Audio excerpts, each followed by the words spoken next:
Hello, everybody. Thanks for listening to the Young Pros Talk podcast. My name is Redmond, your host, and today's episode is episode 14, Sustainable Fashion is the Future. And my guest today is George Amoh. How you doing, man? Pretty blessed to be here, on a Sunday. So On a Sunday, yes. Sunday, so I'm glad you made time to come out. of course, brother, of course. How was it? You find the place all right? Everything was good? Honestly, it was pretty interesting to get here. I got here like about an hour early. Figure be early than be late. So Appreciate that. why 'cause not? You were earlier than me, which is, That's you- that's the first. and I like being on time. I'm very on time. Actually, I had a date recently. Oh, tell us about that real quick. Gotta switch the roles right now. Like it's my show now. She was worried about being late. Mm. And I was like, no, it's cool. I kind of planned for you to Yeah. be here at the time. Yeah. And when she was calling me, she was on her way. She was driving from the boonies. True. And she was like, I didn't know if you were like an on-time person or like I was like, I'm definitely an on-time person, but I kind of planned for this to be, because we're going to the ROM, Friday Night Live. So I was like, it's cool. We didn't have to be there on time. Yeah. My friend was performing. Oh, dope. So I was like, I just want to be there for the performance. And he wasn't performing till like 9:30. Oh, damn. So I was like, we got time. It's all good. Yeah. So just come through. We're good. So yeah. So back to the on time thing. Yeah, man. Appreciate that. So we're just gonna always start off with the most basic, easy question before we get into the tough stuff. Okay. Just tell everybody about yourself, man. Okay, tell me about myself. To be honest, when I get that question, I was like, where do I start off? Like, I understand. everywhere, you know what I mean? Well, last time I recorded, Benji started off with telling his age. So Okay, we're gonna keep that out because I already feel old enough as is. So we're gonna keep that part out. But I'm gonna try and switch it a little bit, and I'll tell you a little bit about what I stand for, okay. because that's where I come from in terms of telling people about myself. You know what I mean? Okay. So what I stand for is pretty much embracing every part of authenticity Appreciate in that. anything that I do. You know what I mean? And having genuine conversations and interactions with people. So I kind of find that's really important. And in everything that I do, I want to make sure that it's genuine and just real. Yeah, You know what I mean? appreciate that. So about myself, about this brand that we pretty much started up. Name of the brand is Huri, Huri. My language means to jump. Further translation is someone that embraces their inner beauty. Okay. So That sounds like a fashion thing for sure. it sounds like a fashion thing. Trust me, I'll tell you the story about how the first name. But So you went through several names before you came to this one. Trust me. Okay. It's like when you go to business school or whatever, they always tell you the name should be the last thing you ever come up with. But I'm like, I don't know if we can curse on this. You can but- definitely curse on this. Please do. Please do. As a matter of fact, you can't be on this podcast if you don't curse. Oh man. But yeah, I was like, fuck that, because starting off, I wanted to. The bigger picture about finding yourself is being able to know who you are, right? Right. 100%. And you don't know who you are until you actually have a name or a brand to associate to that. So I guess the name of it, I might jump into that later. I might save that a little bit for later. Okay, I don't want to give away too much, but in a snapshot, Huri, embrace the movement is a slogan, and what we stand for is pretty much, it's an Afrocentric brand that meets sustainability. We kind of marry those two worlds, and we allow individuals to embrace the most true version of themselves. Okay. Yeah. That's good. So what's the language that the word comes from? Okay, so I'm originally from Ghana, West Africa. Shout out to my Ghana peeps. Whose jollof rice Who's is the- better? You can start that war right now. But I'm gonna save that for another day. But it comes from Ghana. I'm originally our language is Tree. We have different tribes and stuff, but the most common language in Ghana is Tree. Okay. So yeah, pretty You much. speak it fluently? I'm like so. Okay. I can fully understand you. I can have a decent okay. conversation, but when it comes to because obviously I lived there 11 years of my life, if not more, right? So it's like you got to know the language. but it's like mixing that with the bit of the slang and everything. I get you, yeah. So you know what it is. Have you, since you've been in Canada, you feel like you've lost it a little bit? Cause I would say a little bit, because I meet other people that are originally from there and they don't know the language at all. So it's like, really? yeah. So it's like it's kind of sad, because it's like that's your culture is you, right? No, like, it's true. And you are your biggest brand. That's true. So it's like, whether it be business or whatever, and culture, it's like most people don't want to be defined by their culture, right? 100%. That's they want to kind of create their own. But yeah, like, culture is definitely important. It's a version of yourself, and you should definitely embrace it. I'm always impressed when people speak another language, because I feel like I don't speak English properly. Plus, I'm from the U.S., so like when I come to Canada, it's like certain words. Is it Gerard or Gerard? You know, like, which one is it? Or the one, you know what street name drives me crazy? What's that? Queens Quay. Yes. It's Queens Quay. Yeah. Okay. Yeah, I said that from the beginning, but they kind of look at you funny, like. It's Queens Quay. I don't know why. It's Queens Quay, but they say it's Queens Quay. Yeah, my cousin came to visit me a couple of days, a couple of weeks ago, and he had a conference he was going to that was I can't remember the hotel it was at, on Queens Quay. Queens Quay. And so when he was pulling up the direction, he was like, he's from Montreal. Okay. So he was like, oh, the hotel is on Queens Quay, and I was like, it's on that's Queens Quay. He's like, what? I'm like, yeah, I know, I agree with you. It's Queens Quay to me, but it's pronounced Queens Quay. He's like, that's a Q. I'm like, I don't know why you arguing me about this. I agree with you. I'm just saying. So Huri brand, man. Yeah. You started it. When did you start the brand? So pretty much, I officially registered the brand. Okay. About a year and 6 months ago. Wow. Okay. Nice. Yeah, a year and 6 months ago. How was that process? Oh, trust me, you gotta file a master business license online with the government and everything, and make sure that everything's in order. But yeah, setting that journey, like getting to that journey, because I used to sell like African print bags and other products for different people, right? And I kind of noticed that I wasn't being true to myself, because here I was focusing on mass production, wanting to get like the quickest thing out there to make the quickest buck, and I was like, this is not right. This is not right. There's no substance to this, right? Right. And here I am thinking to myself that what can I do to kind of change the conversation? So it kind of dawned on me that I need to start something of my own, and then give it that kind of basically be the catalyst for other people that want to do things on their own, and kind of be like, it's okay to start your own brand. It's okay to be you. It's okay to embrace. It's okay to embrace you. You know what I mean? Right. So that's how pretty much the brand came about. And also with the issues surrounding sustainability as well. Right, which we're gonna get into. We'll definitely get into that. Trust me, I don't want to dive too deep into that. But yeah. Okay, so when you first started, now you got this fashion line, Huri. Yeah. Huri, it's called the Huri Movement. Mm-hmm. And so before doing that, before even starting the brand, what made you decide you want to do fashion? For me, fashion has always been a big part of my life. Actually, growing up, I never really cared for it. You know what I mean? If I never really cared for it. I was like, if you had to choose between getting a brand new outfit or a video game for Christmas, obviously you're gonna go for the video game, definitely, right? for sure. You're definitely gonna go for the video game. But fashion, definitely, it's been. I kind of like to see it as a medium between getting yourself between two things, right? It's like kind of like people have that conversation. They have that commonality with food or different things. Like fashion on its own, it's a culture. It's a movement, right? Okay, right. And I saw that as a gateway to starting a conversation on something much bigger than myself. Right. Okay. So how long have you been doing fashion though? I would say I've been doing fashion about 2-3 years now. Okay. Yeah, 2-3 years, and I've been loving every part of the process. Really? Yeah. Every part of the process. Trust me, the ups and the downs. There's been many downs. Because I'm like, I love the podcast, but the process can be kind of.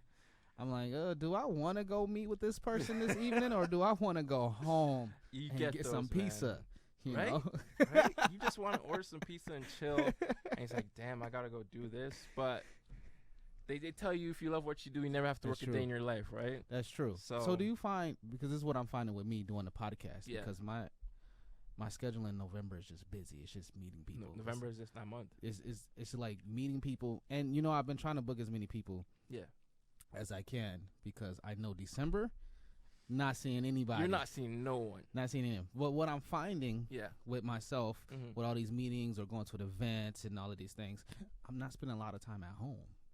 So like, do you feel like you're spending less time at home because you're always out running, getting things together, trying to build your brand up? It's funny you bring this up, because I called my aunt today, and she's like, the first thing she said when she picked up was like, "Oh, this is a rare treat." She's like, "Yeah." She was like, I've never heard from you from the longest time," and I'm like, "I'm so sorry, Auntie. My mom complains about not having me home, because it's like, because she's visiting from back home, right? So she's here for like, I don't know, the next 2-3 months ish. Okay. So it's like whatever time we can spend together. Obviously, it's precious, but I explained to her, like, Mom, I'm working on my brand right now. I'm trying to get this out there, and it's like, parents can be your biggest critics and your biggest support system at the same time. 100%. So it's like it's in that mix in between. I find that with relationships too. Ooh, that's because you know what it is. Because I shouldn't talk about this, but just like give a little bit. So I was in a relationship for some time. Okay. And then we broke up. And for the best, probably. Well, definitely for the best. Look at you now. But that is not a shot. Put that out there. That is not a shot. That's not a shot. But I find that now, because, like I said, I'm meeting with so many people. Like, I'm never home. I'm finding that, like, because of me trying to work on my initiatives, that I feel like I wouldn't have time for her, which is unfair to her. That is true. Would have been unfair to her. Yeah. So, like, now that I'm busy and I'm looking at it and I'm, like, out and about and I'm recording, like you said, we recording on a Sunday. On a Sunday. Like, usually I'm in I legit thought about wearing sweatpants to the studio today. I was like, would Ross and Laura be cool me coming with sweatpants, or is there, like, a dress code that I should be abiding by while I'm in the studio on a Sunday? So, but, yes, like, I definitely, like, I'm finding now, like, a relationship for me is like, I just wouldn't have the time, because there's so much stuff you want to do, and I don't know what your, situation status is, as far as that, but, like, is that something you felt like, if you were or if you are? I currently am in a relationship. Okay. Shout out to my girl, Brittany. She's watching right now. She probably will be watching. I'm gonna make her watch. Okay, make her watch, and then make her friends watch, and then make her friends watch, and then let her. And then it's like continues. Exactly. But yeah, like she's been a major factor to this brand as well. That's what's up. I mean, because you need to find a partner that complements you and allows you to grow as an individual as well. So I find we've been dating. Next year is gonna be like probably 4 years. Jesus. Yeah, 4 years. Congratulations, man. Thanks, brother. Very happy for people that can do it, because obviously I'm not one of them. No, you can do it. It's just about, as cliche as it sounds, finding the right person. No, it's true. It's true. And just going from there, It's true. So she's been supportive. So y'all were dating before? So y'all were dating before you started the brand? She saw the process. Okay. She was there. She knows. Okay. She knows. So it's like, it's good. You know what I've learned is that it's good to have somebody, even if it's not like a relationship. Yeah. But people that are around that support you before you make it big, so to speak. Exactly. Because there are people that have been supporting my podcast. Yeah. Like people like you, right? Who are coming on and doing the podcast with me. And at some point, like, I mean, before, like, it was very difficult to get people on because I'm unknown, right? I'm starting a product. I'm starting a new brand. Yeah. And nobody knows about it. So then you have to come up with this elevator pitch, as they call it. That's what they call it, right? and develop something to get to people, for people to be interested. Yeah. And for the longest time, I tell you, my friend was like, you need to get video. You need to get. I tell you something crazy. A guy told me once. He was right, but how he said it was wrong. So this is before I started the podcast. This had to be 2016. 2016, not too long ago. Yeah, not too long ago, but it's been some time. Yeah. So I was at this networking event, and it might have been the same networking event I met you at, but like a few years back. Okay. and this guy was talking to me. It was a group of us, and there was this other guy, and I was telling him about the podcast, and he was telling me, like, you know what, you should really get your stuff on YouTube, get your face out there, blah, blah, blah, blah, blah. And I'm going along with it, and I don't really want to, because that's not, like, I didn't want no visibility for me. Yeah. You know what I mean? Like, I didn't want nothing with me. And then he was like, you know, yeah, you should do the video in portion because no offense. And I was like, oh, shit. Oh, shoot. No offense, you short for a black guy. This is what he told me, man. And I was like, oh, okay. I didn't know. Like, this advice you're giving me is actually valid and good advice, but if you're giving it to me for that reason, it's kind of like, what the fuck? Right. So I was like shocked. I was like, yeah. In my response, when I hear something dumb, then I have to say something dumb in return. And so I just kind of went on a rant and stuff.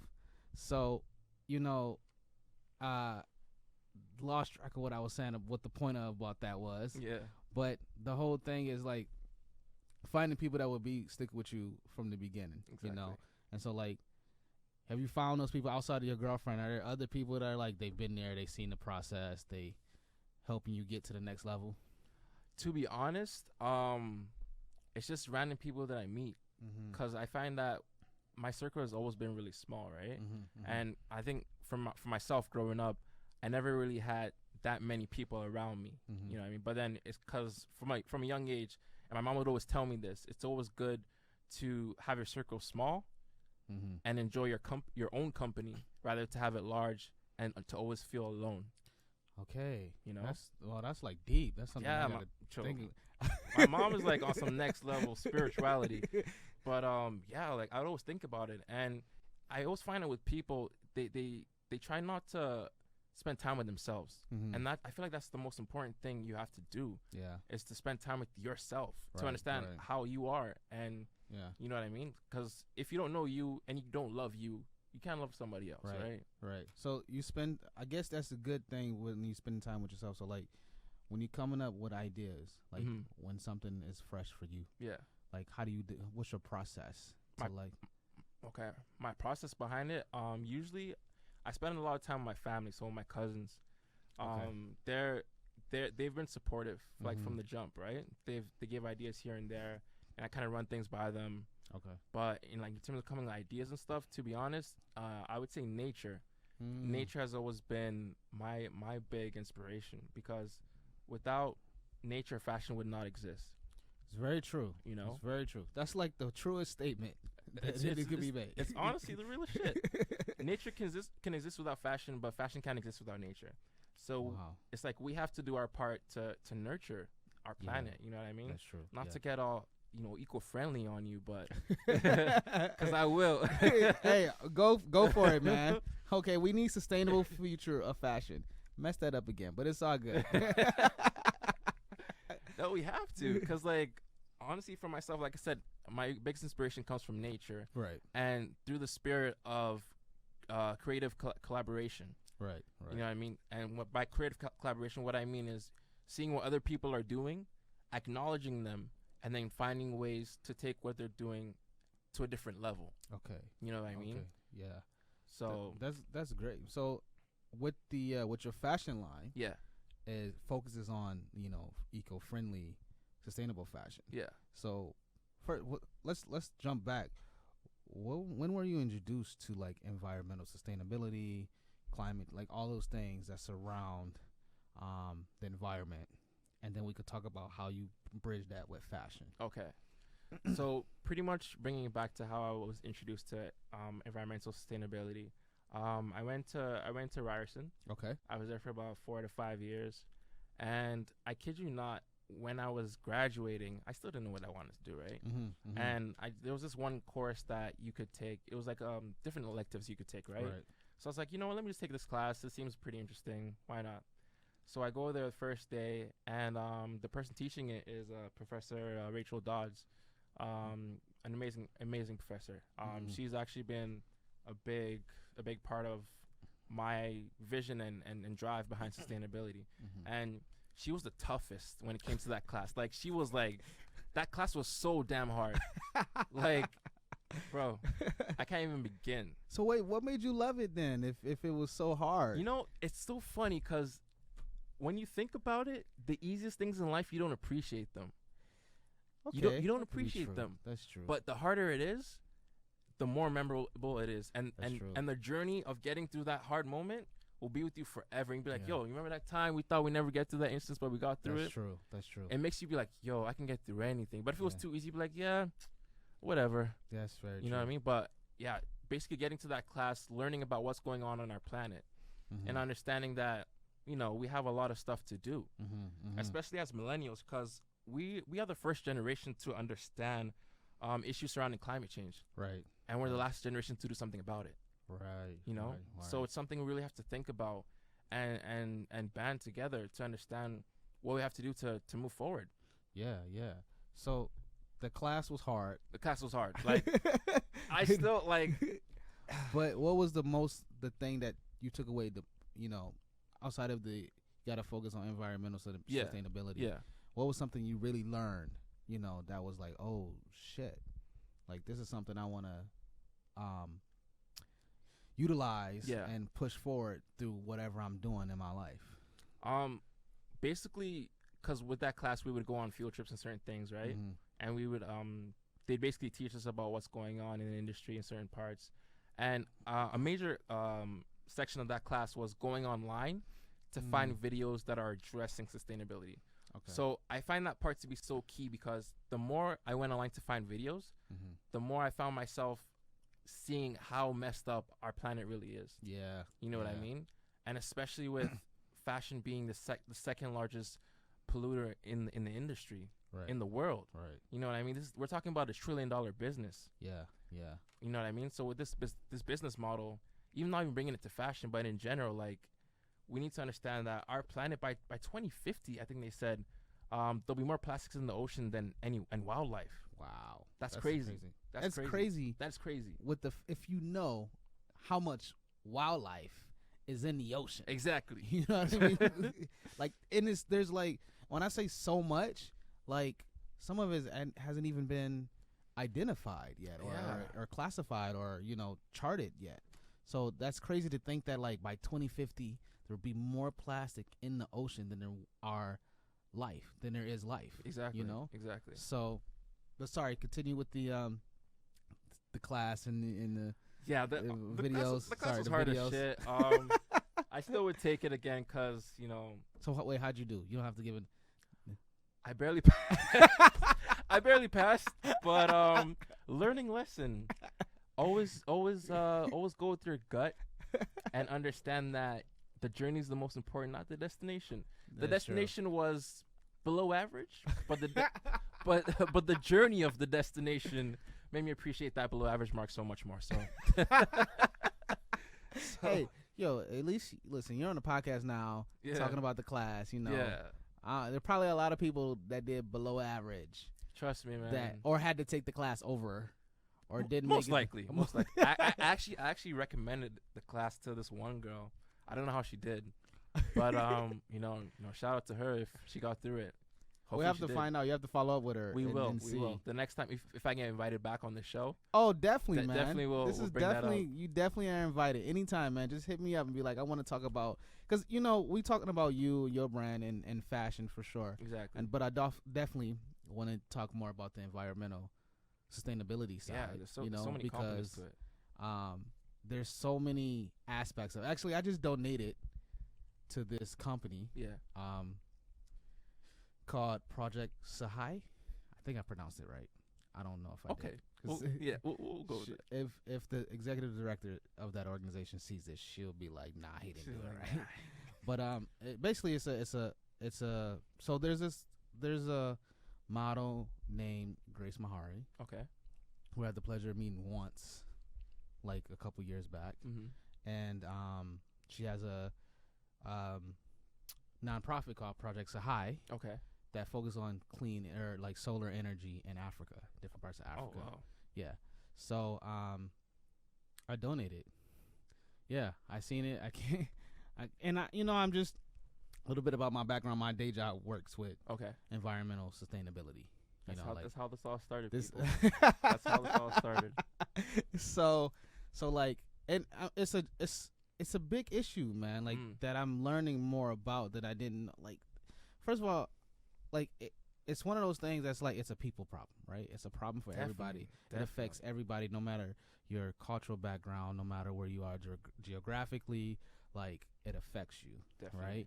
And so I'm learning more about different things as far as like fossil fuels and like, you know, we could do more clean energy solutions. Yeah. And like things like lowering carbon emissions and like these things are important because it affects the earth, you know? And one thing I think about is like, obviously if you, I know some people don't, but if you believe in evolutionary process, right?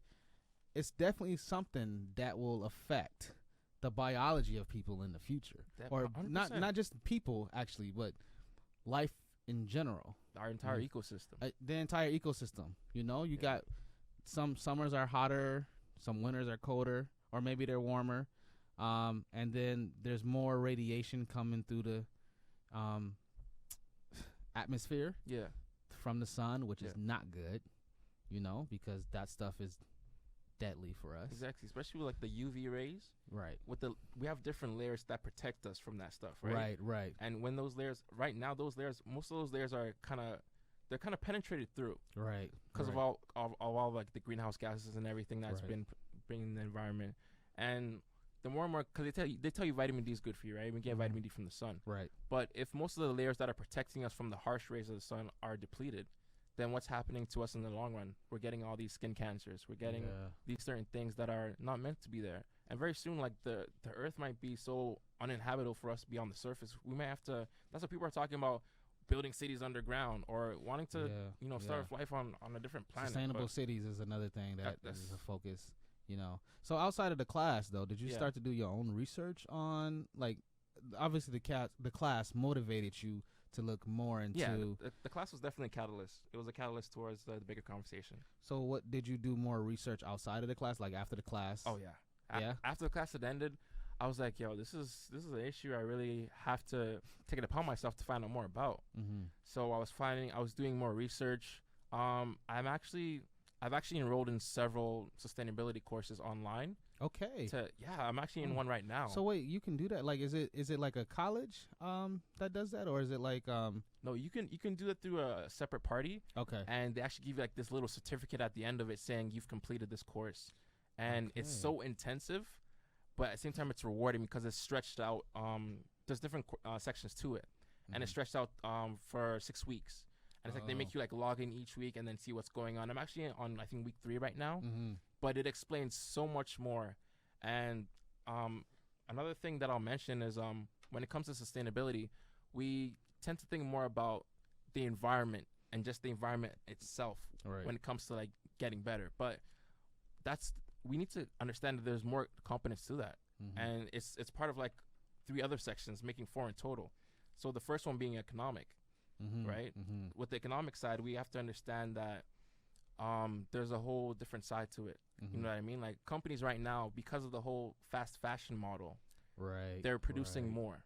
You know what I mean? So like maybe a handbag that you buy today might be more, sustainably sourced, but they're making more of it than we actually need.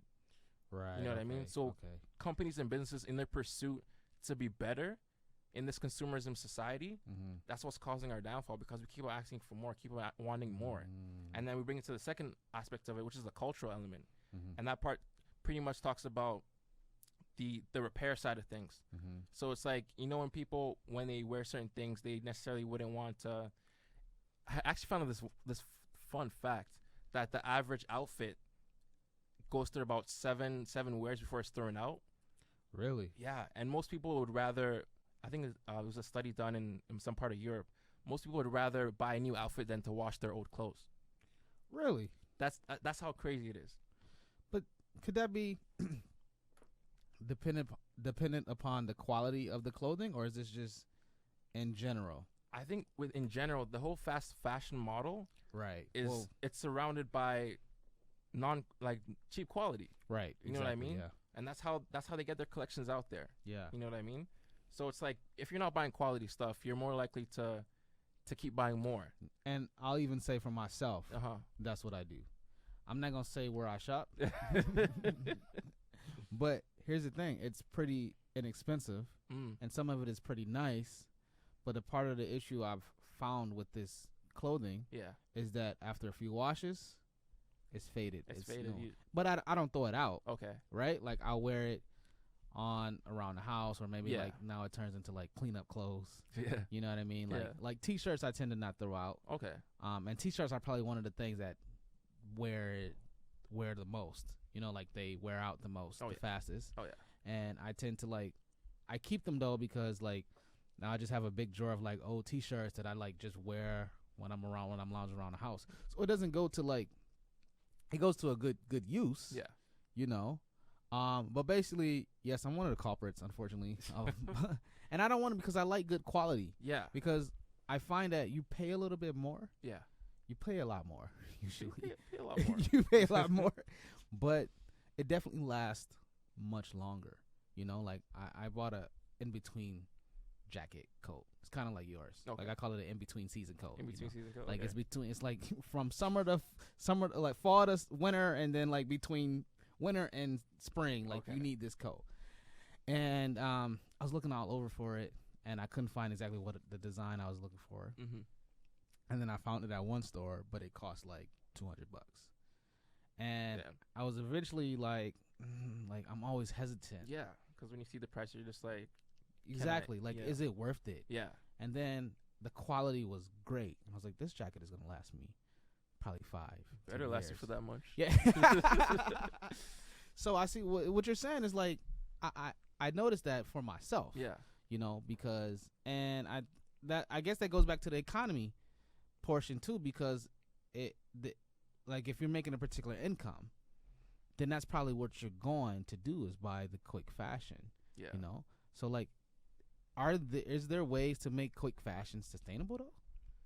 Eco-friendly? At this day and age, I would say the best way for you to make quick fashion sustainable would be through resale. So let's say you have a certain outfit that you have, and instead of you've used it for enough, you know what I mean? And instead of throwing it away or whatever, set something up online where you can sell like a clothing drive or find people to meet up with. Just get it going and get the most life cycles out of it, because we have to do our part to make sure that it stays within the circulation, because about 95% of textiles end up in our landfills. Wow. 95%, and 95% of those 95% of those textiles could have been recycled. Wow. Yeah. Wow. So that accounts to like, that shows you how much is being. That's like everybody's. That's everybody's like clothes. Everybody's is pretty clothes. much been thrown away into a landfill. Exactly, because they're not taking it upon themselves to, find a longer life cycle to it. Right. You know what I mean? So fast fashion, in that sense, you can make it upon yourself in the individual aspect to make it more sustainable. But in a general business scheme, fast fashion is not sustainable. Okay, I see. And why is that? Because it's always just you're producing too much. You're always overproducing. Exactly, because fashion itself, it's a very intensive resource. It demands a lot. When you think about it, like the growing of the cotton, the land that you have to use, the water you have to use that goes into it. You know what I mean? Yeah, I heard something once that like agriculture and clothing actually uses like the highest percentage of the fresh water we have to produce. A good amount.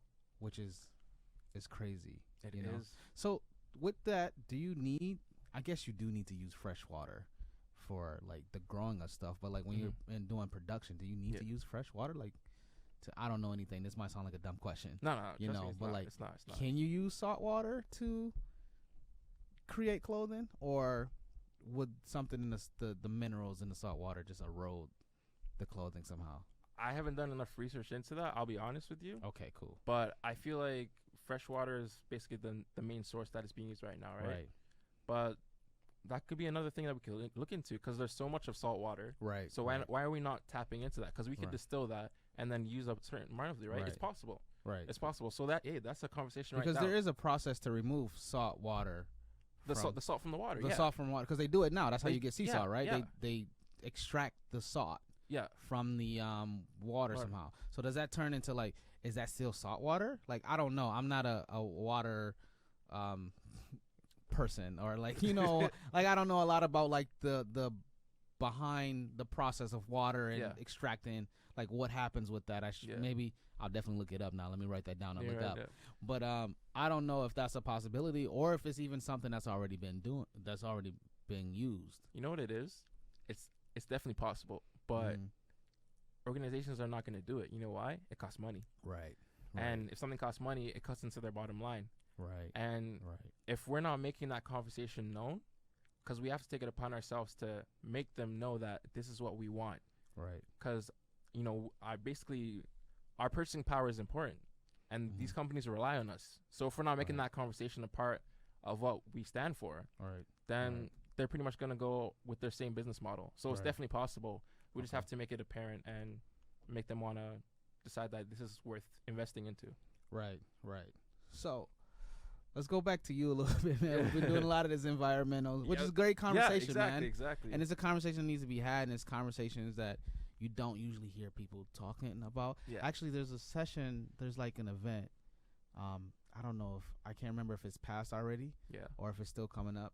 I don't think I can go, but I think it's called Carbon Talks. Okay. Or something like that. And it's basically having the conversation with family about environmental sustainability, because it's a tough conversation now to have with people, you know, because people, it's much easier to like not think about those things, you know, because it's like, what can you do, right? Like, I think that's not how I'm thinking about it. Yeah. That's how I feel like some people are like, what can I do? I don't know what to do. Yeah. Or they don't have the proper information, the proper education. Not education as an academic, but I mean like they're not being informed properly about these things to be able to do something about them. Because even for myself, I remember I hear a big thing is saving the bees. Yeah. Right? And I didn't know anything about the bees, right? Yeah. I'm like, I just know my vegan aunt won't let me have honey, but outside of that, I didn't know anything. And then I was talking to a colleague about it, and she put it to me very simply. She was like, you know, if the bees die, we die. And I was like, oh, this is probably something I should learn more about. Yeah. So with the eco, and then I want to get back to talking about the fashion stuff. Yeah, we'll take as much time as you need on the environment, trust me. With the eco-friendly thing, do you find that the information is actually accessible to people? Or like I don't know if it's not accessible. It's accessible, but is it been easily presented where people can find it easily and learn about it and be a part of it? I would say, because for me, finding this stuff, I'm not going to lie, it was a bit challenging. But especially finding these courses that actually teach you about it. Like, I just came up about it because I took it upon myself to research into it. It was your own initiative. It was my own initiative. Like, you can find this stuff online, but the thing is, with people's attention spans being so short, it's like they'd rather watch a video on something else than research that. So I noticed, even just bringing it back a little bit to the academic side, I saw this thing recently where they're introducing it, I think some part of Europe, maybe Italy, where they're actually putting environmental sustainability courses inside the curriculum of schools, which I think is like, and they're making it mandatory. And I find that very, like, that's definitely progress right there. For sure. Because they understand that if we're not teaching our kids about this, you know what I mean, then they are the faces of the future. That's very true. And it's definitely a conversation that, or something when I was growing up that I don't remember being taught about. Exactly. Not until like maybe high school it came up a little bit.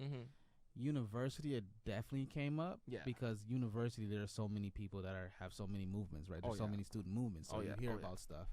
But like, even recently for me, I'm like, what can I do better? You know? And I was actually talking to a guy recently I had a meeting with, and he was talking about recycling, and I learned a lot about recycling that I didn't know. Like, most stuff that we recycle actually don't end up getting recycled and reused, which was like, really, you know, and it's crazy because I feel like it's a mental thing for me. Like, even when I recycle, I'm like, that's making me feel better. Yeah. You know what I mean? Like if I get this plastic bag, which I try not to get plastic bags, Yeah. but if I recycle it, it makes me feel much better. Mm-hmm. But then to find out that it's probably not even being recycled It's not. to be reused, then what am I doing, right? So he said one of the things we focus a lot on recycling. Yeah. But we never talk about the other 2 R's, which is reduce and reuse. I'm gonna take it even further and be like, there's 4 R's. Okay. There's 4 R's. See, you didn't know about I that. didn't know about the 4 R. I didn't know about that either. But I'm ready to hear about it. Yeah. So obviously you know about the reduce. Mm-hmm. You know what I mean? Reduce your amount, your intake. Mm-hmm. To reuse, Mm-hmm. whether it be your everyday stuff around the house or even Mhm. with the fashion side to it. Mm-hmm. But then when we bring it back, especially with the fashion context, Mhm. the 4 R's, there's resale. Okay, right. I kind of Okay. brought it back to the economy Yeah, right there, right? yeah, exactly, yeah, So the yeah. resale part of that, you know what I mean? Making sure that we extend that life cycle to that Right. item. Okay. You know what I mean? So that would be more, I guess that's with anything, right? Oh, with anything. With anything, not just clothing. not you just know, clothing. but like that is a good case Yeah. because a lot of times when something doesn't have its use, Mm-hmm. or I'll give it, there's a 5th R. Okay. There's a 5th R that I just came up with. Okay. Repurpose. That's the R I was gonna get into. The next Oh. R, the final R. Oh, see? So you got out of R's. I thought I was being fancy over here. I was like, I beat you to it. Sorry. I was like, oh man, I got this for. I just thought about it. Repurpose. It came to me. Man. I own that, and you're like, I was gonna tell her. I was gonna give it to you later. Okay. So yeah, talk about the 5th R, man. So yeah, Repurpose. the first 3: reduce, reuse, repair. Oh, actually no, reduce, reuse, resale. The last R is repair. Okay. Yeah. So basically, with let's take it from a fashion standpoint, right? Mhm. If something is torn or ripped or it's like kind of mangled or whatever. Mhm. If we pretty much sew it up or Mhm. patch it up in a way, that could extend the life cycle of that particular item. Okay. But it's like we're so, especially in this economy right now, we're so much in this buy and throw away society, where it's like we buy it, it has a little tear in it, or it kind of loses a bit of its color, and then we throw it away. Right. And that's what's being in our landfills right now. Yeah. And right now in our landfills, like I said, 95% of the textiles Mhm. end up there. Those textiles are emitting greenhouse gases.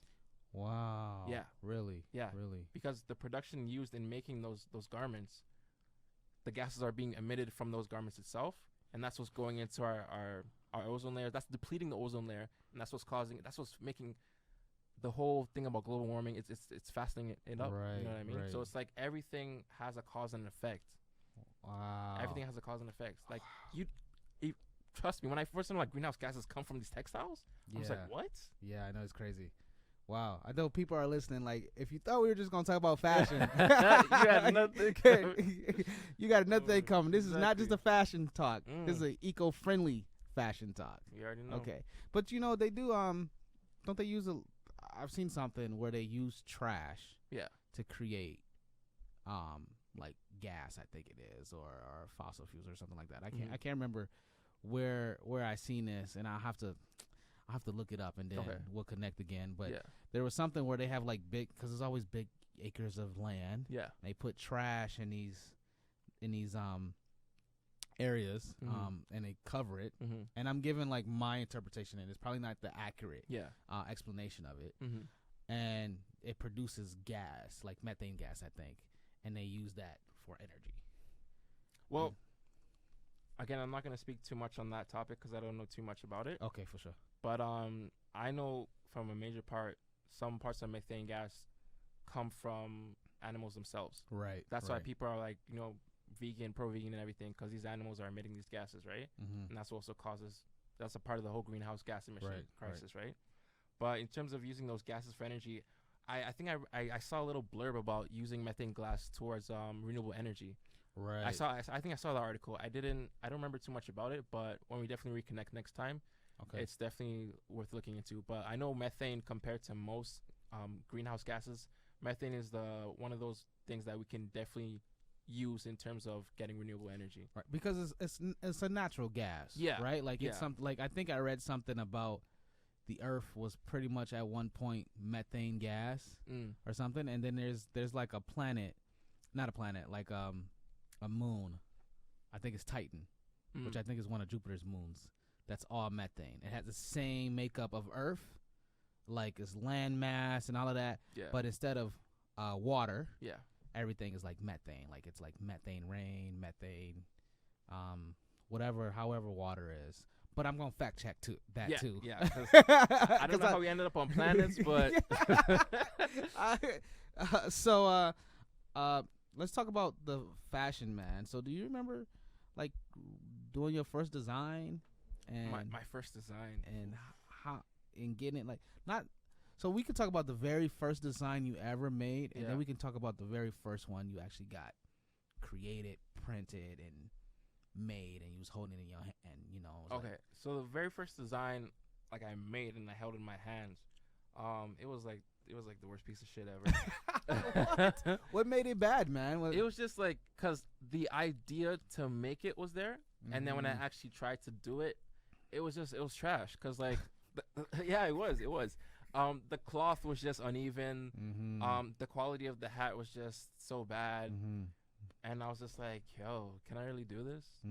Oh, wow. You actually had doubts about it. I had doubts to it. And it's like, you have to decide in that moment whether or not this is important to you. And if it's enough to get through that pain of changing to become a better version of yourself. So how long did you work on that design, though? Bro, it's been, until I got it to where I want it to be, it took about three years. Wow, so you've been working on it for a long time. Wow. Long time. Because the business been, like I said, I officially registered it about a year and 6 months ago, right? Okay. And that's when I had, I didn't even have the finished product then. That's when I registered the name. You didn't have no product. I didn't have no product, but I registered the name because I knew in my heart of hearts that this is something that I wanted to come into fruition. Right. You know what I mean? So it's been a 3-year journey of me wanting to create this thing that it seemed so far away at the time, but now it's like I look at my journey now and it's like, whoa. Yeah, I know. Where I don't even consider myself there yet. I'm still learning and still adapting because I want to do so much more. 100%. I agree. I feel not just agree with you, but I understand how you feel because from myself recently, so this logo that you can see, Young Pro Stock. Yeah. I just got it redesigned. Okay. Right. Then one of my friends who was on the podcast, that does stand-up comedy, I got these like a week ago, the mugs, and I sent him a picture like, hey, I got the mugs. Yeah. And he was just like, yo, the design is so great. Like, he was like, it's inspiring. Oh, wow. And I was like, yeah, that was my reaction. Like, wow. And he was like, just to see where you come from, because the old logo was garbage. I haven't even seen the old logo. Well, I can't even find it, which is good. I don't know where it's at, and I just wanted to stay lost. So, I'm gonna find it. Don't worry. It might pop. You have an iPhone? I don't have No, so you won't pop up. It won't pop up because on my iPhone, sometimes the old logo pops up on the iTunes feed. Oh, okay. Yeah, and I don't know how because I've changed all of that. I'm gonna borrow my sister's iPhone just to see that. But the old logo was not great, and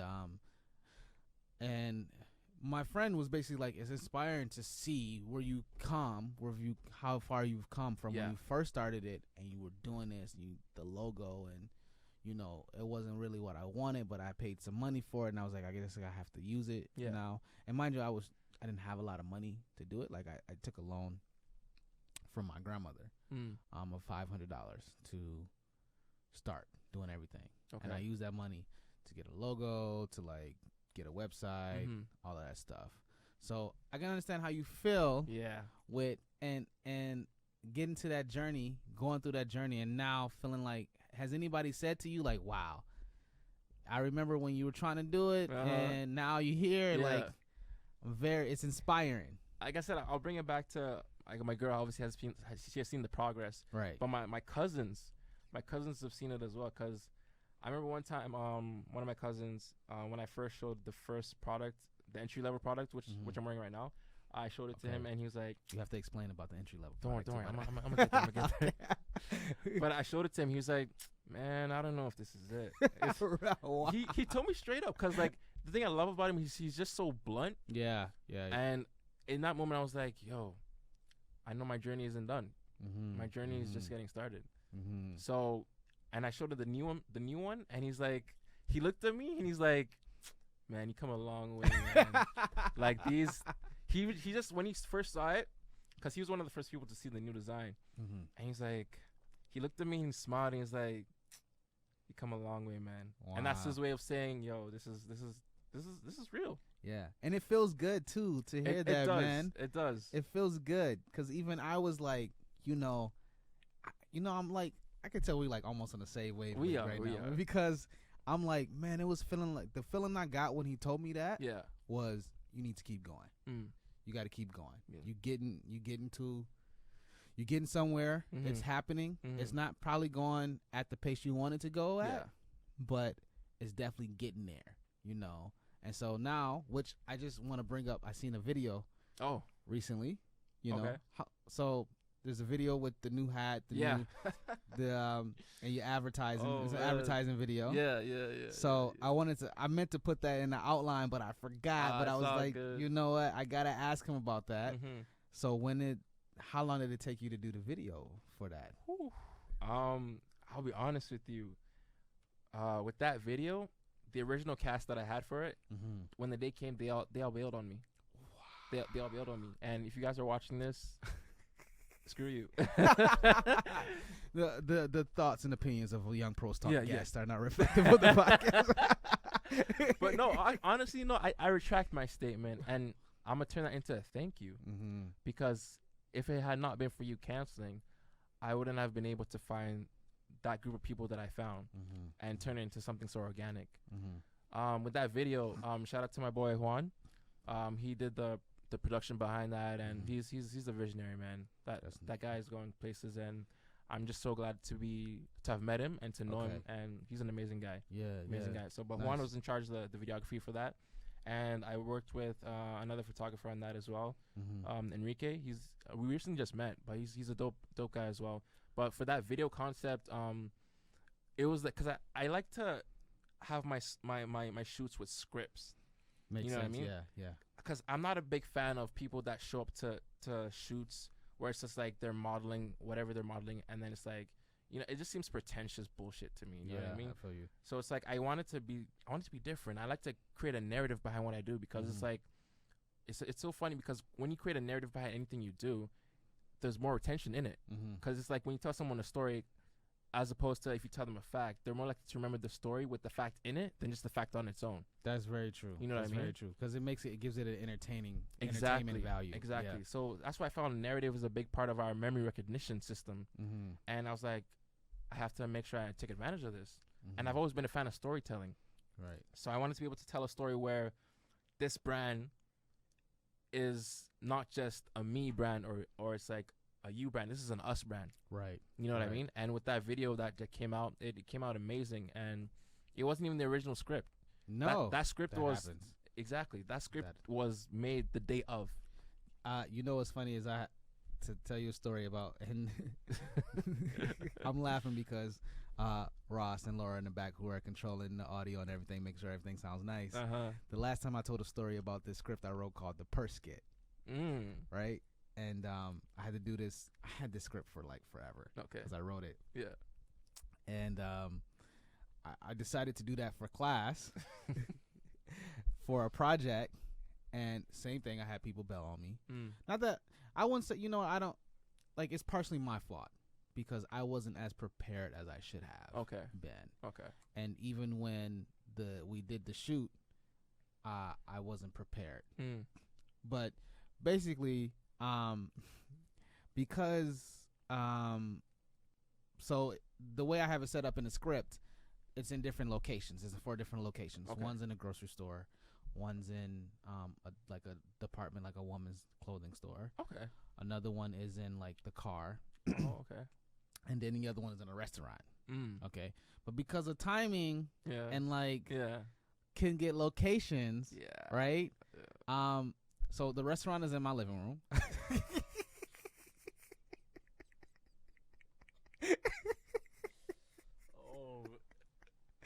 And continue. We couldn't get into, obviously you have to ask permission to film in grocery stores and stuff. Yeah. And my teacher was like, just do it guerrilla style. And I was like, no. No. No. And so, but what I did do it was record in the parking lot of the grocery store. Okay. Like the parking garage. Okay. So, and that was originally supposed to be in a grocery store. Mm. The one guy who did the filming was in the car, right? Yeah. And then the department store scene Mm-hmm. was also in my apartment. So Wow. I had to change the wording Mm. of the script because it just wouldn't have made sense anymore. Yeah. And it still turned out terrible, which was exactly how it was supposed to be, you know. So, but what kind of changes happened with the script? Originally it was to be set in a restaurant. Okay. And there was supposed to be like a whole narrative where two people enter the restaurant and they're chilling, and then their friend comes and then surprises them with the hat, whatever. And then the chef is there, and the chef ends his shift, and then he kind of joins in on what's going on. And then it's like kind of like the story of it's basically a story where it's your modern day life, but it kind of puts a twist on it, making it seem like your everyday life can be an adventure on its own, if that makes sense. Right. But it was completely different because even with the day that I was shooting, the times were off because the people that I had to obviously come, they didn't show up, and so I had to get a whole set of people, and the new set of people that I reached out to, some of them ended up coming late. Yeah. Okay. So when they got there late, I was like, okay, I don't really blame you because it was like last minute, whatever. But we still brought it together, and in the end, we did two scenes for the shoots. Okay. The first scene was at my boy's place, Lawrence. Shout out to him. The second place was at this restaurant called Sugar Cane. Okay. Shout out to Sugar Cane. They're Nice, they're nice. a Caribbean and Cajun fusion restaurant. Okay. And their food is amazing. Where is it? It's on the Danforth. So I don't remember the exact location, the address, but definitely swing that to you. And their food is amazing. And it was the owner, Nikki. Okay. That I was in talks with, and I told her my vision, and she was like, I want to support it in any way I can. Okay, great. And that's great. It came to fruition. That's what's up. You know, Yeah. so I find that, side note, with the restaurant on the Danforth, I find that all the good restaurants tend to be on the Danforth. That is true. Like every time somebody talks about a restaurant, it's like the Danforth. The Danforth. So did you eat while y'all were shooting, or not while you were shooting, obviously, but like that's a dumb question. That's the new flex. Did y'all eat in the restaurant after shooting or before shooting? Yeah, because or whatever? I made sure, like, when you work with me, you become family. You know what I mean? So okay. after the shoot, I made sure we ordered food, we had a good time, we had drinks, and it was just a vibe. Okay, you know that's what I mean? good. So That's good. yeah. I just like the part, because I'm like in the film. Yeah, and tell like, me about it. So if I haven't shown, and I'll put a link to it when I release it all. Okay. I seen it video, Okay. and the first portion was in the house. Yeah. And so is it set up where like she's coming over, and he has a gift for her, and it's one of your hats? Yeah. Okay. Pretty much. So when she came in and she gave him, yeah. a hug or whatever it was, I was like, how's she get in the house? You see, there's certain parts of the camera where you can't reveal how the magic happened, but it just happens. So they live together. Yeah, they in live the story. together. In Okay. the story. I mean, in real life, like, they're complete strangers, but Okay. Yeah, because I was like, that's what I was thinking. I was like, Yeah. they live together, but they live together. Yeah, it looked yeah. like they were giving. But I guess she could have just woke up and came downstairs and was like, "Hey, baby." Yeah, exactly. Because I imagine they're a couple in the. Yeah, in they're a the, couple, and in the story. Yeah. Okay. Moving forward, brother. That was a good video. That was a good video. Yeah, I liked it. Man, the quality was amazing. Shout out to Juan. It was amazing quality. It was great, and I watched it a few times. Thank you. So, so now the fashion, you're a fashion guy. You in the fashion industry, regardless of what people say. Okay. What's your favorite part about being in fashion? My favorite part about being in fashion, I would say, is the collaborations, the beauty behind it. Because not a lot of people want to collaborate, but the very few people that you do find, they end up being family. Okay. You know what I mean? And that's what I found on this journey so far. Mhm. It's like, when I first started, even when it came to my design, logo, and everything like that, like, I was completely lost. But it's like through a friend, a friend's cousin, and it's like the journey kind of connected and became one.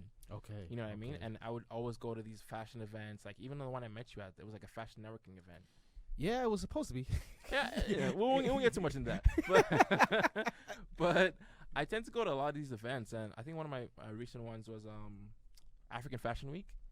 Yeah, how was that? That was pretty good. It was I know the organizer and the founder. Okay. Yeah, he's an amazing individual, and he's doing big things. And yeah, who knows? I might showcase sometime. That'll be great, man. Yeah. I would love to hear about that. Let me know if you do. For sure. And I've been wanting to go because I've gone. I love going to stuff. Yeah. In Toronto. Mm-hmm. Especially if there's food involved. Oh yeah. I'm usually there. I'm there, but I haven't been to any fashion. You haven't? Stuff. No. If you look hard enough, you'll find it.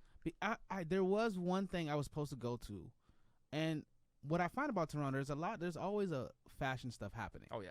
There's always a fashion week, or there's African Fashion Week, which is usually in the summer or something, right? Or yeah, it was in August. Yeah. Okay. It was yeah. in August. Yeah. So, but I never find out about it for some reason. I don't know why. Yeah. And then I'll see like friends of mine on Instagram that are there, and I'm like, yo, I want to be in the room too, like, and I never know about it until it's too late for some reason. I don't know why. So like the next fashion thing that's coming up, man, you gotta let me know. Like, I'll definitely. If there's a Christmas fashion thing popping up soon, I'll be honest with you, not a lot happens in December, man. It is too damn cold. It is too damn cold. Yo, man, that summer, that's got to be a new thing. Winter fashion shoots. Yeah, eco-friendly winter fashion shoots. Yeah, I don't know about that. I wasn't made for this weather. So, so you really like being in fashion, man, which is great. Yeah. Definitely good industry. So back to the design side of things when you're designing something. So first, and that's like a two-parter. Okay. How do you start a design? Right, like is it pencil on paper, or is it like you doing a digital way of doing things? Most of my designs start in my head. Okay. Yeah, it's a bit unconventional because most people either trace it or they have like computers to do it digitally. But most of my ideas either come through, as fucking cliche as it sounds, they come through my dreams. No, that is not, bro. That is not cliche at all. Yeah. I'm gonna be real with you because even like I've had ideas for characters that have come from dreams. There you go. And then I have to write it down. There you go. So that's not cliche. Like I legit have a notepad right by my bed because when you wake up, you tend to forget most of the stuff, right? So as soon as I wake up, I see my notepad, I grab it, I write something down, or it's like an idea that was formed there. I was like, oh shit, this would be great to use. I write it down, or I try and like sketch it out. You know what I mean? You know what I do, and I don't know if this might work for you because my handwriting is terrible, so I won't even be able to decipher it later. I record the thought. Okay. I'll wake up. Yeah. Or even at night before I go to bed, because I find that, I don't know if you're like this, but my mind tends to race when I need to be sleep. Right? Trust me. And I'm thinking, because I do stand-up comedy, right? So like I'm thinking about comedy, I'm thinking about jokes, I'm thinking about things to say to people, I'm thinking about podcasting, I'm thinking about how the podcast gonna work out. Yeah. And then when I have an idea, I'm like, you know what? Or I have to text you. Remember, I text you an idea that we won't talk about right now. Yeah. But about doing something. Yeah. And I was like, you want to do this thing? Yeah. And the thought came to me instantly. I was like, I need to text you right now and ask you about it. But try recording it. Because it's interesting. Because I find that you have, if you record it with your voice, obviously it's your voice. There's more detail. Oh yeah. Than if you write it down. Because writing it down, I find like you write like an acronym or something, and your brain is supposed to remember the rest.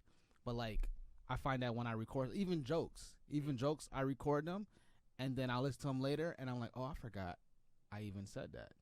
So try that out, man. Definitely will. But sorry, continue with the your process for creating a design. Like I said, through dreams and also through the everyday. So I may wake up, I may go outside. Like I said, nature is a big part of the design process as well. Right. Because fashion does not exist without nature. Period. Right. Period. Nature, my dreams, and through what's already going around us. You know what I mean? And just the everyday. Okay. Things you would never. I think there's a concept that I'm working on right now, and through hard work and further research, I know I can bring it to fruition. I actually told someone about it, and she flat out told me that I don't think it's possible. And I love when people tell me something's not possible because it just makes you want to work harder. It makes you want to work harder, so much harder. And it's like they say it's not possible, but it's like, tell me why I go online and I do further research, and I find someone else doing the exact same thing. Yeah. And their journey. I'll talk a little about them later, but they started in 2005, and we're in 2019. Yeah. And they just recently started. They recently got to that process, and it shows you the journey. Yeah. That anything is possible as long as you embrace the journey behind it. Yeah. I mean, I think that because we live in a society of instant gratification, that people expect things to happen much sooner. And I think I'm a culprit of that too. We all are. We all are. Because like my podcast, I've got like 13. This will be episode 14. Hey. But I've been doing it for 3 years, and there are people who have started later than me who have more episodes. Okay. Right. And so a part of me is always like, yo, am I doing this like I should be doing it? Or is it because my process is much different than everybody else's process, that my process is actually getting me further, but just taking much more time? You know what I mean? So like, I saw this quote the other day. They're like, slow moves are better than no moves. So it's like, man, that's like 3 gems, man. Like, jeez, man, you coming with the knowledge. I appreciate it. I saw that the other day. I think it was on Instagram. But yeah, I was like, slow moves are better than no moves. So we have to understand that. Yeah, that's true. You're out here trying to produce quality. That's true. Yeah. You know, and people that produce, they pump out so much. They're focused on mass production. That's true. And mass production does not equal quality content. That's very true. That's very true. You know what I mean? Yeah. You know what else I'm focusing or learning to do is to not tell people about things and just do it. Oh, you know what I mean? Straight up. Like, and I know that I was talking to somebody about this the other day. People always say and I don't know how you feel about this, but like people say speak into existence. And for me, that's not something that resonates with me because I'm all about planning and execution. You know what I mean? So like, if I'm going to do something, saying it ain't going to make it happen. You know what I mean? You got to have the action to back it up. Exactly. So for me, like, if I think it through. Sometimes I may talk to other people just to see what they think about the idea, but sometimes that can be discouraging because people may not think it's a good idea because it's not a good idea for them. It doesn't resonate with them. Exactly. You know, and sometimes you got to be like, you know what? It don't have to resonate with you. It's something that I feel like resonates with me, so I'm going to try. And then you do it, and then you find out. I'm all about seeing what happens. Like, I'd rather know than to not know. Exactly. You know? Because I would hate to come up with something and not do it because somebody told me it wasn't a great idea, and then somebody else does it, and it becomes successful with it. And now I'm feeling dumb because I didn't do that thing because somebody convinced me not to do it because they didn't think it was a good idea. Trust me, you should never let anybody's opinion validate your worth. 100%. You know what I mean? 100. And I just recently seen an interview with Jay-Z. It was a brief portion. Yeah. Where he was saying, I think it was an uncle or something, I can't remember exactly, but a family member was basically telling him like he would never sell 1 million records. Doing rap. Yeah. You know? And he's like, I've sold 1 million records 1 million times. And so like, just because it doesn't resonate with you and it's not something you think you could do, doesn't mean it's not something that maybe I couldn't do. You know what I mean? And I know it's probably something you balance all the time, right? With doing fashion, especially doing like the type of fashion you're trying to do with the eco-friendly. Like, there are some people that are doing the eco-friendly, but it's not a mass scale like it should be, you know, because established organizations, it's all about the money. Yeah. It's all about the fast fashion. Fast fashion is making money. Yeah. Even though Forever 21 is going out of business, I heard. Yeah, like I'm actually happy about that. I'm happy because like it shows you that a change is coming. You know what I mean? Yeah. And even with brands that are sustainable, they say they are sustainable, but they're not fully transparent in their design, their supply system. Okay. So that in itself makes them not sustainable. Okay. So it's like they're out here preaching and saying that we do so and so, but we have to look at it from not only the environmental side, as I mentioned, but also from like the social and cultural side. Right. These people have, they're pretty much running sweatshops. Right. You know, and they're forcing marginalized workers to work through harsh working conditions, low pay, and that pretty much affects their well-being. So that connects to the whole social side to it. So when we say that if a business has to be sustainable, we don't have to look at it from just the environmental side, but also the economic, the social, and the cultural. Right. Wow, man. You say that so well, man. I'm just like, dang, I wish. I'm glad I wrote notes today. you know, I'm glad. Man. So I know you say fashion, like nature fashion. Yeah. Nature inspires you as far as fashion is concerned and things of that nature. There you go. No pun intended. Oh yeah. But are there some fashion stylists that inspire you? In their fashion journey, their fashion story that inspire you? At this moment in time, no. I like that. Next question. No, there's only one brand that I see that they're doing something, and I follow their journey. Okay. And that's not even a brand that is based here in North America. It's based in Brazil. Okay. They're called Veja. So that's Veja, and that's it translates to, it's Portuguese. It translates to look. Okay. So their entire business model is based off using, it's basically repurposing different parts of waste that we consider waste. So they use things from banana oil to sugar cane to tilapia hides. So they have fresh water. Tilapia hides? You never heard of that, right? No, I haven't. They have freshwater farms where they pretty much they have these tilapia, right? And the parts of the tilapia that they don't use, they pretty much throw them out, which are the hides. So that goes into making fish leather. And I ain't even heard of fish leather before. There you go. They're like front runners when it comes to like using any part of any sort of agricultural waste in their fashion model. And that's what I love, because they have their everyday, cool looks and designs, but it's like they always make it upon themselves to use not even agricultural waste, but recycled plastic and other parts as well. So I love what they're doing, and it's like people say, can sustainable fashion be sexy? They're making it fucking sexy, man. Okay. Like it is amazing. Because I've seen their stuff from the beginning, and they focus mainly on sneakers. And in the beginning, it was very like it was like very minimalistic designs, nothing too much. But it's like you see their growth and you see their journey, man, and what they're producing right now. Like, yes, it's more expensive compared like to the everyday brand or whatever, but it's like you're getting value. You're getting so much value in what you're purchasing. And with that value comes longevity in the life cycle of that thing. And they're fully transparent. Like, you make me a brand ambassador, man. Like, if I was to have my own brand, I'd want to be a brand ambassador for them. But their stuff is legit. It's Veja. Check them out. They're definitely amazing. They're taking agricultural waste, using waste in the oceans to produce their stuff. And it's revolutionary, in my opinion. Yeah, it sounds like it is. Yeah. Compared to that, everyone else that's doing their own thing, shout out to them. But yeah. Have you seen some of I just thought about this as you were saying that some cities are doing different things to help with they're making like some, how am I explaining this?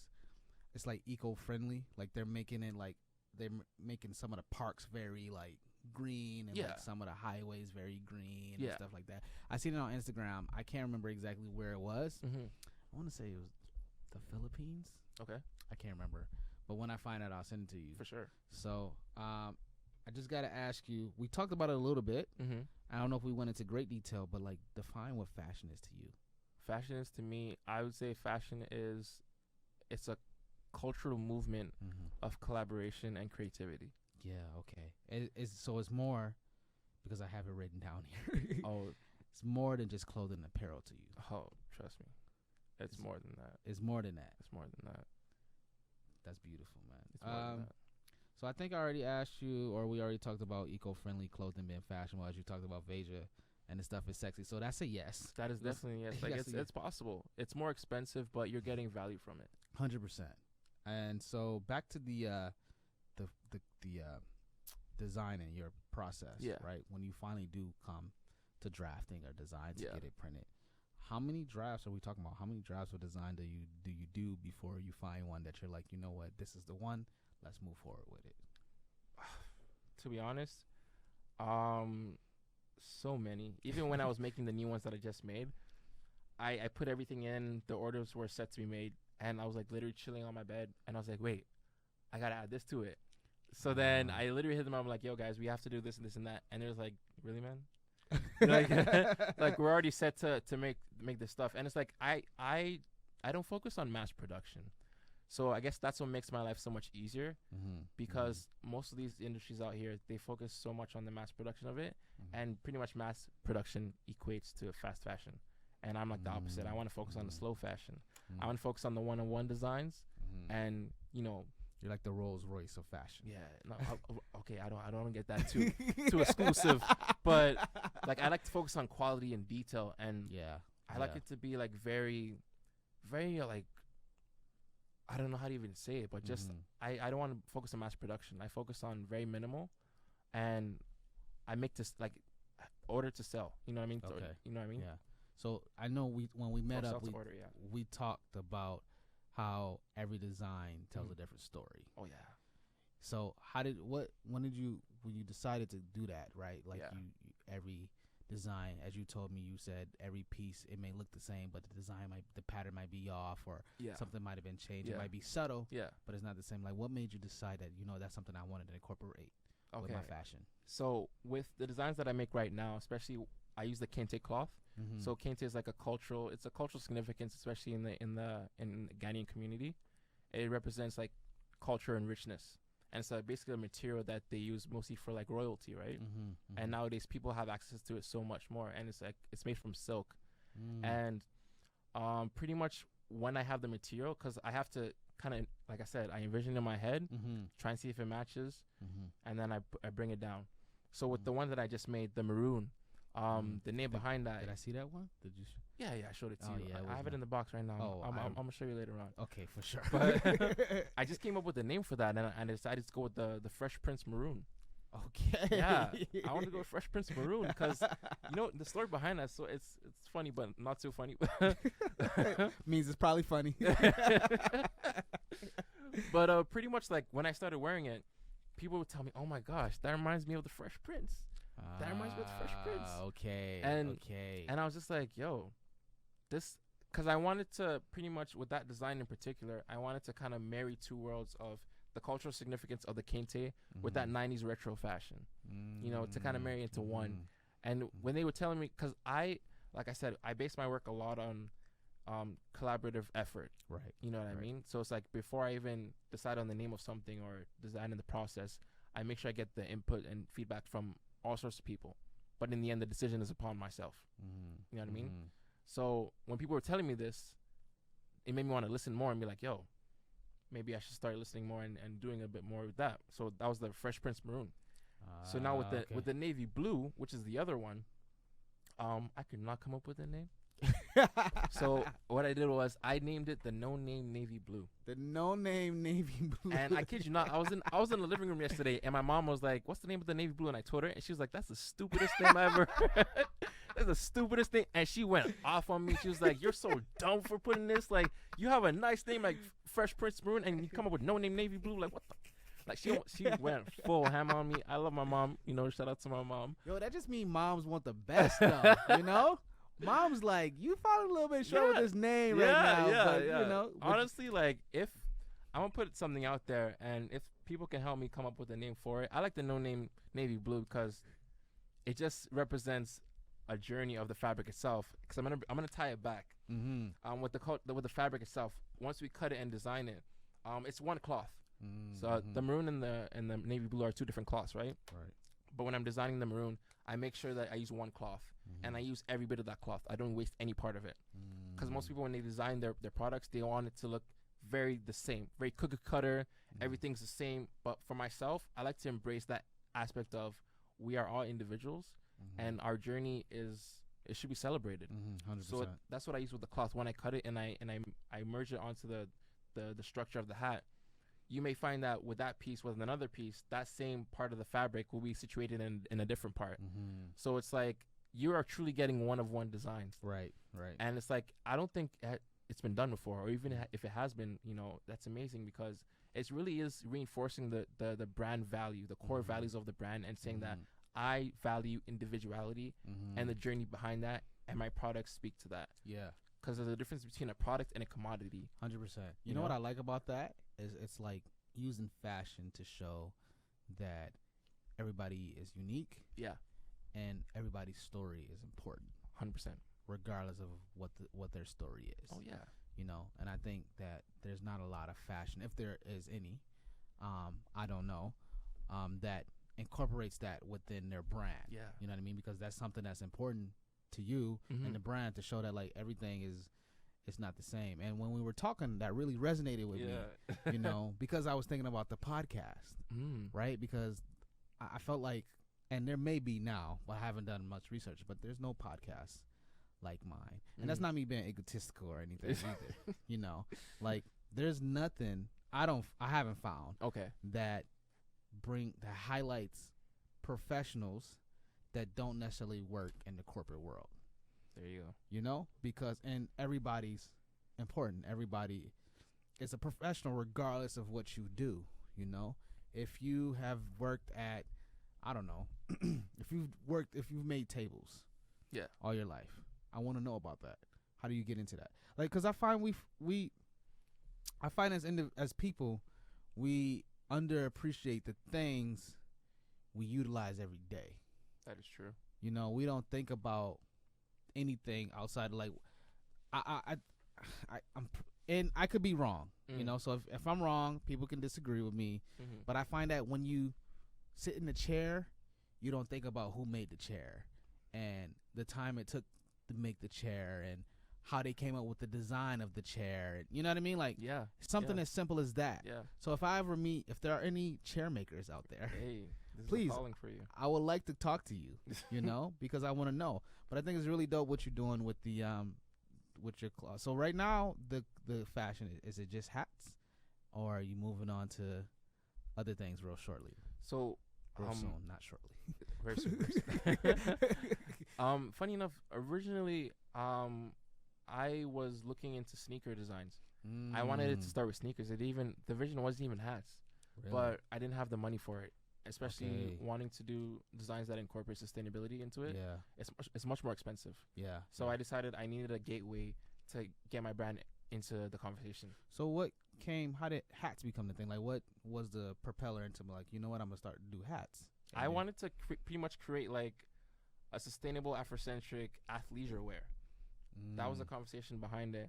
Can you say that word again one more time? I don't think I've ever. Sustainable Afrocentric athleisure wear. Athleisure wear. Okay. Yeah.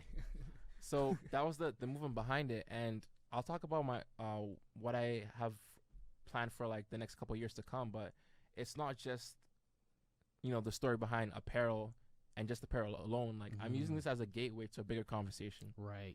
You know what I mean? Which is the eco-friendly and like starting things up that I feel like need to be a part of, you know, our everyday. Right. So yeah, man, it's definitely been a good journey, and I'm loving a part of it. I'm happy, man. So I got like 2 more questions for you. Okay. Only 2? Come on, man. Yo, I can do this all night. I'm running out of stuff. I'm like, this has been so good. You know what's so great? I was just looking at the outline, and like half of the stuff we've been talking about, or like we only went through like half of the questions, which is crazy. And some of the questions you kind of answered as we were having a conversation, but like it was dope. So like, well, we can talk about the projects right now, actually, if you want to go through that. Okay. And if you have any projects you want to talk about. Okay. I would say for myself right now, I'm in the works of launching something for next spring, early summer. It's still in the works right now, and I'm actually organizing like a launch party. Okay. You're invited. I appreciate that. I will definitely be there. Let me know the date and time, and I will definitely be there. For sure. And all the sound crew is invited as well. Oh yeah, you know, they'll like that, I think. I'll speak for them. Yes, they're coming. but yeah, like definitely working on the launch party right now. And in terms of projects coming up for next year, I wouldn't say too much, but I have a new one coming out. I'll give you the name to it. Okay. And I'm calling it the Ohene Forest Green. So in my language, Ohene means chief. Okay, you have to spell that for me. So it's a Ohene. Ohene. Yeah. Okay. So Ohene Forest Green, and that's like the new connection that I'm coming out with next spring, early summer.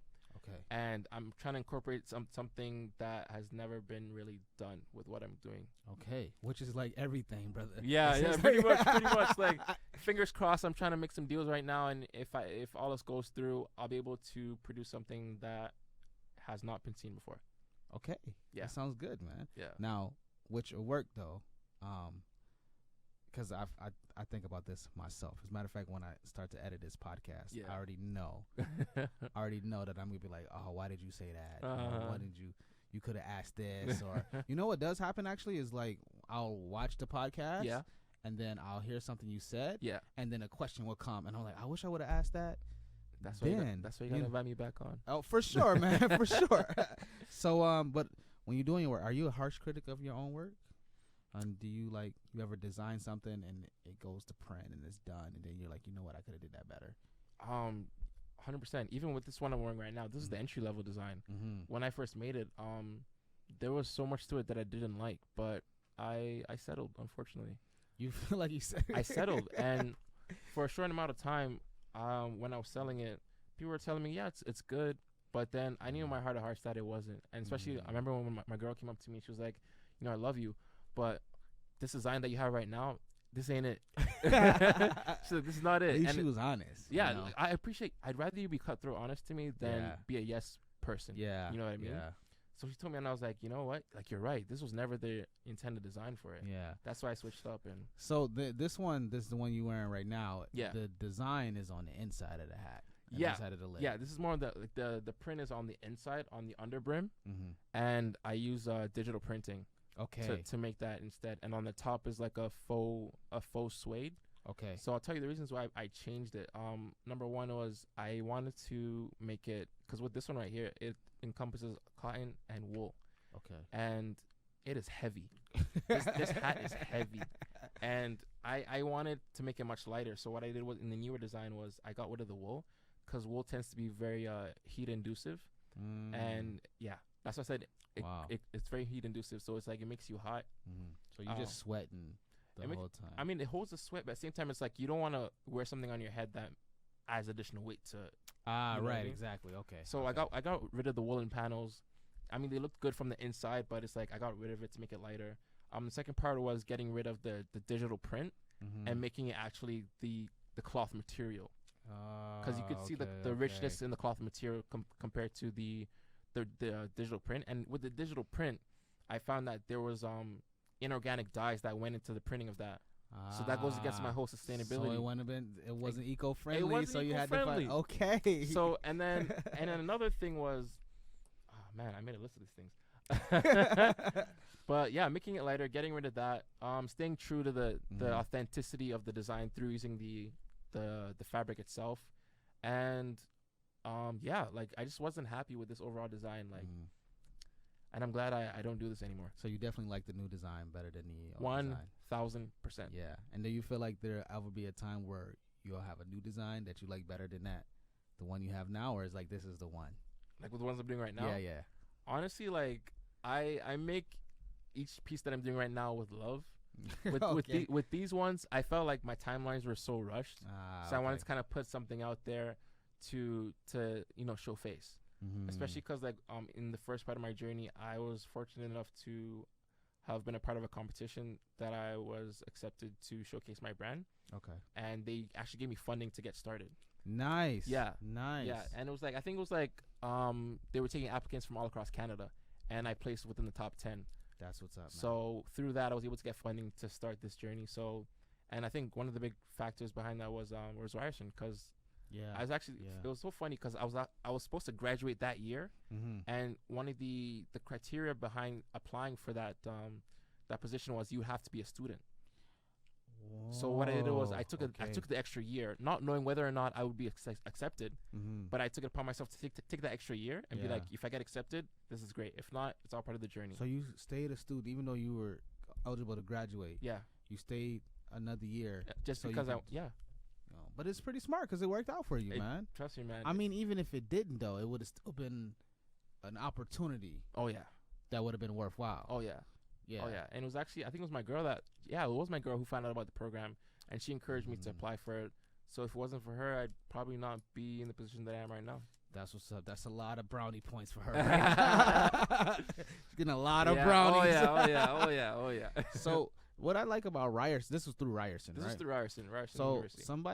I was recently meeting with a friend, and they were telling me about they have a digital innovation hub, Yes. and he was telling me about it, and I was like, oh, don't you got to be a student? He's like, no, it's for like community people Yeah. as well. Yeah. And I was like, wow. Yeah. And I think that's so great that these universities, Mm. and not even the universities, the Toronto Library offers great resources for people that are in a creative space now, you know. And I think I'm finding, I don't know if you're finding this, but there's definitely more of a push Okay. for people who are in creatives these days, like creative spaces, like design or like podcasting or stuff like that, you know. And Ryerson is one of those innovators, because they also have the DMZ. They have the DMZ. They have the Fashion Zone. They have the creative venture something. That the creative venture zone, it focuses on your everyday entrepreneur. Now, you're a part of the Fashion Zone. Funny story. I was going to be, but then once I graduated, I said that I wanted to pretty much seek out other opportunities, because with the Fashion Zone, it's a good opportunity, but at the same time, I wanted to find different ways to grow. And with the Creative Venture Zone right now, I'm actually in talks with them, and they have different workshops that they set up, and they have they have access to like a whole different list of creatives and people in the industry. So that's a space that you'll be seeing a lot more of me in there. Okay. And getting to know them a bit more and growing from there. That's what's up, man. Yeah, I'm really happy to hear about this. So I got one more question. This was supposed to be a fun one. Just one question, man. Just one more question. I'm ready for more. And you know what? If you have anything you want to cover, you want to talk about, we could do that too. Yeah, for sure. But I just want to get my trick question. Okay. It's not really a trick question, but it's just one of those like Yeah. conundrum questions, right? And I kind of explained to you where it came from earlier during the pre-show. But what would you rather be, the first at something or the best at something? The first at something or the best at something? I would say neither. Neither. Wow. Neither. I'd rather be the most genuine version of myself. Okay. I want to stay true to me. Okay. So I don't look at certain labels when they're being produced, because society does a lot in wanting to put us in boxes, right? Absolutely. So it's a great question, but at the end of the day, like I do my best to stay true to me. You know what I mean? Because with my brand, we're based off 3 core elements, and that's to empower, to enrich, and to elevate. And we believe that the true you is the only you should celebrate. That's true. That's good. You know that's what I mean? Good. Yeah. So that's my journey, and I am embracing every part of it, because I want people to remember me as the most authentic version of myself, and I want them to see that and be inspired, not motivated, because motivated is just your emotions, but once you're inspired to do something, you put actions behind that. That's true. And like you said, you got to put actions behind your words. Yeah, you got to plan it. It's all about planning and execution. Exactly. You can't just talk about it and not do it. Exactly. A goal without a plan is just a wish. Yeah, exactly. So you have to bring that into fruition and enjoy the journey behind it. Okay. So that was the first time I tried that question. Definitely bring it back, though. I just wanted to see, as I told you how it came up, I was interested. I was like, because I asked myself that question. Would I want to be the best at something or the first at something? Yeah. And can you be both at the same time? Can you be the first at something and always be the best at something? But also, in my thought process for myself, is like, how much does it really matter? That's the thing.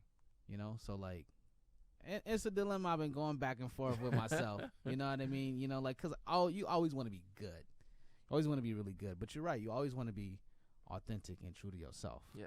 Which is, this podcast is the platform that, man. There you go. Young Pros Talk. So anything else, man, you wanted to cover before we wrap it up and get up out of here? For myself, I just wanted to address 2 things. So the first being, if you're a consumer out there and if you take anything at all from this podcast, even if you don't decide to patronize my brand or whatever, I want you to walk away with 3 basic rules. And the first is basically 3 basic rules behind your consumer pattern. The first is to change your focus. Mm-hmm. You know, when I say change your focus, I talk about instead of thinking about the product first, I want you to step back and think about how will I use that product. Mm-hmm. You know what I mean? It doesn't have to be fashion. It can be anything in any industry. You got to think about how will I use that product first, Mm-hmm. rather than saying, rather than being mesmerized by the deals or the promotions, because that's how these industries get you, right? Right. Especially because like we're so caught up in the habit of purchasing something when it's on sale or when there's promotion, right? Mm-hmm. And I love this quote by Warren Buffett where he says, "The chains of habit are too light to be felt until they are too heavy to be broken." Wow, man. You know I'm what I glad mean? we recording it. and I saw that quote and I'm like, damn, that is truth. Yeah. So definitely take a step back, analyze yourself, and see what you have visually for yourself, and how can you pretty much bring life to that product. Yeah. And sorry, before I don't want to cut you off before you too. One thing I thought about, and I don't want to lose the thought. Yeah, don't worry, keep it going. Is one thing they have found when I was, because I went to business school. Okay. They find that when they put stuff on sale, people end up buying more. There you go. They actually spend more. Yeah. Than what's on sale, which is why a lot of companies do sales, or if you go to places, because you end up buying more because you feel like you're getting.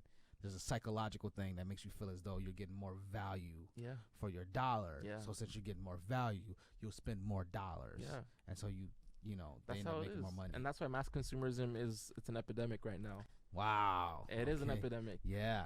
That's crazy, man. So sorry, continue with your points, man. Oh yeah, sorry for sure. With the second point, I would say buy high quality, high quality to extend the life of the product. So it's like I said, do not buy cheap things because they are on sale, or do not buy cheap things in general because they will not last. And you have to buy more of that thing, and that is contributing to our big waste problem that we have. Whether it be in fashion, whether it be in tech, whether it be in any industry that you are, try and find the best version of that thing. It's like we always try to be the best version of yourself, right? I'm trying to live my best life.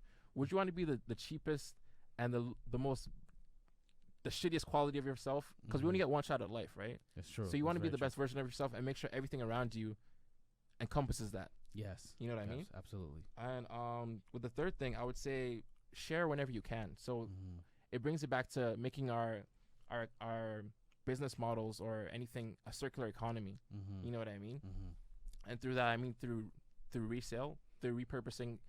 There's some amazing companies out there that are taking worn out Adidas tracksuits or whatever, and then making them into like repurposed bras or whatever. Like certain brands are doing that, and that's amazing. Like I ran into a couple people today that were doing amazing things. One of them, I was actually in class with her when we were in school. Environment class? No, it was like a sociology class. Oh, okay. Yeah.